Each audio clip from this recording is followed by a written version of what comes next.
अस्सलाम वालेकुम एवरीवन। आज के इस लेक्चर में हम अंडरस्टैंड करेंगे सॉल्वेंट एक्सट्रैक्शन से रिलेटेड एक बेसिक कंसेप्ट जो कि है why repeated extraction using small portion of solvent are more efficient than using a single extraction but larger volume of solvent. यानी कि सिंपली हम इस कंसेप्ट को अंडरस्टैंड करने की कोशिश करेंगे कि अगर हम रिपीटेड एक्सट्रैक्शन परफॉर्म करें बाय यूजिंग स्मॉल वॉल्यूम, ये मोर एफिशिएंट है एज़ कंपेयर अगर हम क्या करें लार्जर वॉल्यूम लें और वन टाइम एक्सट्रैक्शन परफॉर्म करें। तो इस कंसेप्ट के बिहाइंड की जो केमिस्ट्री है, जो कंसेप्ट है, इंशाल्लाह आज के लेक्चर में हम इस पॉइंट को अंडरस्टैंड करने की कोशिश करेंगे। तो बेसिकली अगर आप एफएससी क्लास फर्स्ट ईयर के स्टूडेंट हैं तो ये क्वेश्चन आपके यूनिट नंबर 2 की एक्सरसाइज से उठाया गया है, जिसको इंशाल्लाह आज के इस लेक्चर में हम डिस्कस करेंगे, जो कि सॉल्वेंट एक्सट्रैक्शन की बेसिक है या जो सॉल्वेंट एक्सट्रैक्शन की बेसिक प्रिंसिपल है उससे रिलेटेड एक इम्पोर्टेंट कन्फ्यूजन है। तो यहाँ पर अगर हम देखें अब आंसर में सबसे पहले जो हम जस्टिफिकेशन देंगे, सबसे पहले हम मेंशन करेंगे कि अगर हम क्या करें सिंगल एक्सट्रैक्शन परफॉर्म करें by using large amount of solvent, like यहाँ पर मेंशन है in a single extraction using large amount of solvent a little amount of solute is extracted out, so extraction is less efficient। अब यहाँ पर जो हमने point दिए हैं, अभी जो हम थ्योरेटिकली पॉइंट कह रहे हैं, इन्हीं को अभी हम एग्जांपल्स के साथ जब प्रैक्टिकली अंडरस्टैंड करेंगे तो इसके बिहाइंड की जो बेसिक केमिस्ट्री है इंशाल्लाह होपफुली वो हमें क्लियर हो जाएगी। लाइक यहाँ पर देखिए हमने पहला जो पॉइंट दिया, हमने पॉइंट ये दिया कि अगर हम सिंगल एक्सट्रैक्शन परफॉर्म करते हैं bye using large amount of solvent, तो जो एक्सट्रैक्शन होती है वो लेस अमाउंट की एक्सट्रैक्शन होती है। ऑब्वियसली जब लेस सल्यूट एक्सट्रैक्ट होगा इट्स मीन कि ये जो एक्सट्रैक्शन है ये लेस एफिशिएंट होगी। और अगर हम इसको कंपेयर करें विद रिपीटेड एक्सट्रैक्शन, यानी कि ऐसी एक्सट्रैक्शन जिसमें हम क्या करें कि जो अपना हम सल्यूट लें या जो हम सॉल्वेंट लें उसको हम स्मॉल अमाउंट में यूज़ करें और हम ज़्यादा टाइम एक्सट्रैक्शन परफॉर्म करें, तो एज इसके रिजल्ट में क्या होगा कि as recovery of solute is more greater, repeated extraction is more efficient. यानी कि रिपीटेड एक्सट्रैक्शन के रिजल्ट में हमें ज़्यादा अमाउंट ऑफ सल्यूट ऑब्टेन होती है। अब ये तो हमने जस्ट क्या कर दिया, थ्योरेटिकली एक पॉइंट को एक्सप्लेन कर दिया। अभी हम क्या करेंगे एग्जांपल के साथ इसी पॉइंट को जस्टिफाई करेंगे, जिससे हमें ये पॉइंट बिल्कुल क्लियर हो जाएगा। तो चलते हैं अब इसी पॉइंट को एग्जांपल्स के साथ अंडरस्टैंड करने की कोशिश करते हैं। लाइक अब हम जो फर्स्ट केस लेंगे, सबसे पहले हम क्या करेंगे, दी फ्रैक्शन एक्सट्रैक्टेड, जो हम फ्रैक्शन एक्सट्रैक्ट करते हैं यानी जो हम सल्यूट एक्सट्रैक्ट करते हैं उसे अगर हम डिनोट करें एफ से, तो ये जो एक्सट्रैक्टेड फ्रैक्शन होता है इसे हम डिटरमाइन कर सकते हैं। The fraction extracted F is determined by distribution coefficient. कैसे हम डिटरमाइन कर सकते हैं, एक रिलेशन को यूज़ करके जो यहाँ पर मेंशन है।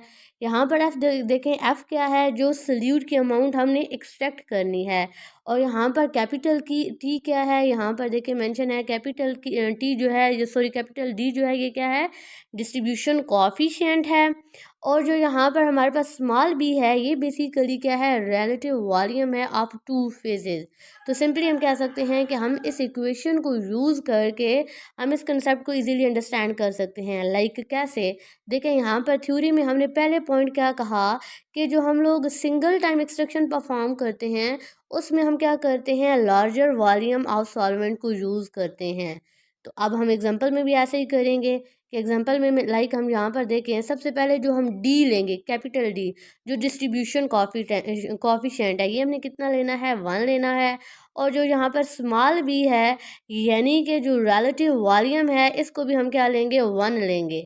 आप क्या करेंगे, आप अगर इस फार्मूले में ये वैल्यूज़ पुट करके देखेंगे, यानी ये वाला जो फार्मूला है इसमें अगर आप कैपिटल डी की जगह 1 पुट करें और जो स्मॉल बी है इसकी वैल्यू भी आप 1 पुट करें, तो आप यहाँ पर इजीली फाइंड आउट कर सकते हैं कि जो एक्सट्रैक्शन आएगी वो कितनी आएगी, 50% आएगी। तो ये हमने क्या कह दिया, जो फर्स्ट पॉइंट था इसी को हमने एग्जांपल के साथ अंडरस्टैंड किया।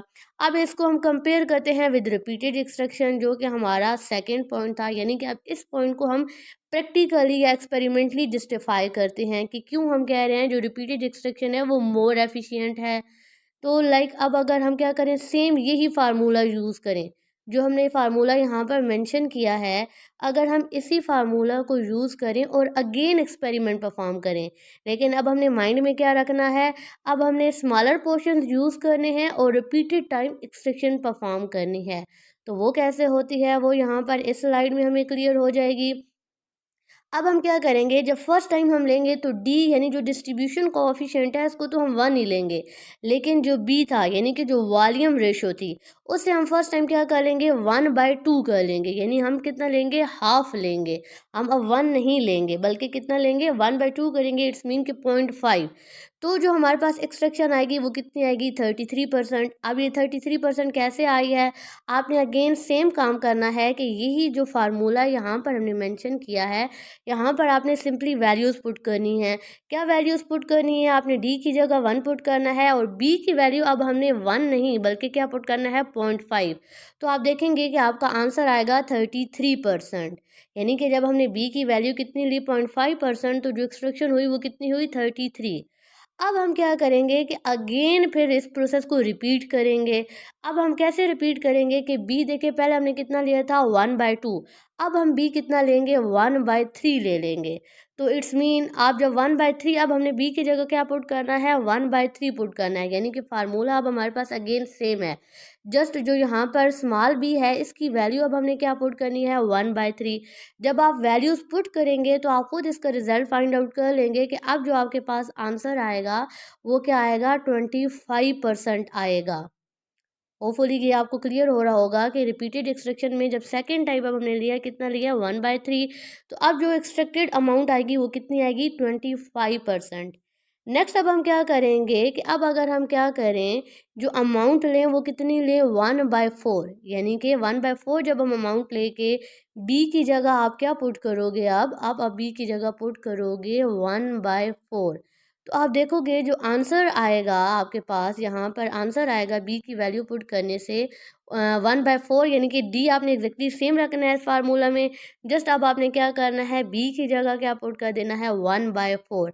यानी कि अब हम देखें क्या कर रहे हैं, इस जो एक्सट्रैक्शन है उसको अगेन अगेन रिपीट कर रहे हैं by using smaller volume of solvent. तो अब आप देखेंगे जो आपके पास एक्सट्रैक्शन आएगी वहाँ पर इट्स मीन वैल्यूज सारी पुट करने के बाद फार्मूले में जो सल्यूट की एक्सट्रैक्शन आएगी या जो आपके पास एफ की वैल्यू आएगी, इस केस में क्या आएगी, 20% आएगी। तो अब ये जो हमने 3 स्टेप्स में डिवाइड करके एक्सट्रैक्शन की है, अगर हम इसको अब ओवरऑल ऐड करें तो यहाँ पर देखिए फर्स्ट केस में हमने बी कितना लिया, 0.5 लिया। सेकेंड केस में हमने बी कितना लिया, 1/3 लिया, यानी अराउंड 0.3 लिया।